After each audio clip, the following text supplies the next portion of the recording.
పహల్గామ్ ఉగ్రదాడి తరువాత భారత్ పాక్ మధ్య తీవ్ర ఉద్రిక్తతలు తలెత్తిన సంగతి తెలిసిందే. ఆపరేషన్ సింధూర్ తర్వాత రెండు దేశాల మధ్య మినీ యుద్ధమే జరిగింది. ఆ సమయంలో పాక్ టర్కీ అండగా నిలవడంపై భారతీయులు తీవ్ర ఆగ్రహం వ్యక్తం చేస్తున్నారు. ఈ క్రమంలోనే ఇక్కడి వ్యాపారస్తులు టర్కీ దేశానికి చెందిన యాపిల్స్, మార్బుల్స్ పై నిషేధం సైతం విధించారు. అదే సమయంలో టర్కీ టూరిజాన్ని సైతం భారతీయులు తిరస్కరిస్తున్నట్లు తెలుస్తోంది. అయితే భారతీయులు ఇలా బాయ్కాట్ నినాదం తీసుకోవడం ఇదే తొలిసారి కాదు. గతంలోనూ పలు దేశాలపై బాయ్కాట్ అస్త్రాన్ని ప్రయోగించారు. టర్కీ వస్తువులను గతంలోనూ భారతీయులు బాయ్కాట్ చేశారు. 2020లో టర్కీ అధ్యక్షుడు రెసెప్ టాయిప్ ఎర్డోగన్ కాశ్మీర్ విషయంలో పాకిస్తాన్కు మద్దతు ఇచ్చినప్పుడు దేశ ప్రజల్లో తీవ్ర ఆగ్రహ జ్వాలలు వ్యక్తమయ్యాయి. కొంతమంది వ్యాపారులు టర్కీ ఉత్పత్తులను బాయ్కాట్ చేయాలని పిలుపునిచ్చారు.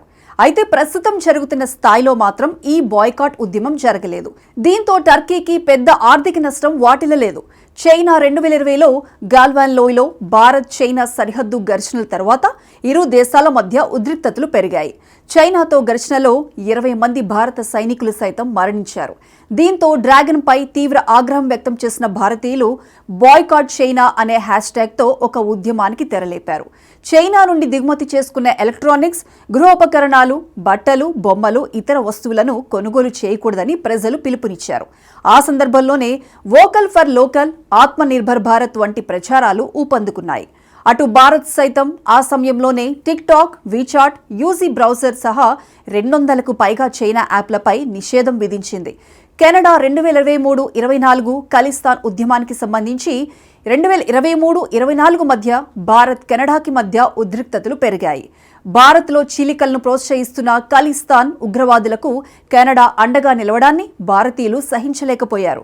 దీంతో కెనడా వస్తువులను బాయ్కాట్ చేయాలని సోషల్ మీడియా వేదికగా పెద్ద ఎత్తున ప్రచారం జరిగింది. అయితే అది విస్తృతమైన ఉద్యమంగా మారలేదు. 2024లో మాల్దీవుల రాజకీయ నాయకులు స్థానిక మీడియాలో ప్రధాని మోదీ గురించి అనుచిత వ్యాఖ్యలు చేశారు.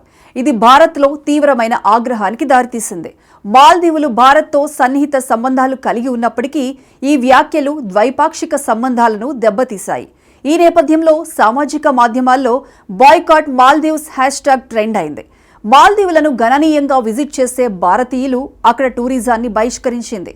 దీంతో మాల్దీవుల పర్యాటకంపై పెను ప్రభావం పడింది. అదే సమయంలో భారత్లోని లక్షద్వీప్, అండమాన్ నికోబార్ దీవులకు పర్యాటకుల రద్దీ పెరిగింది.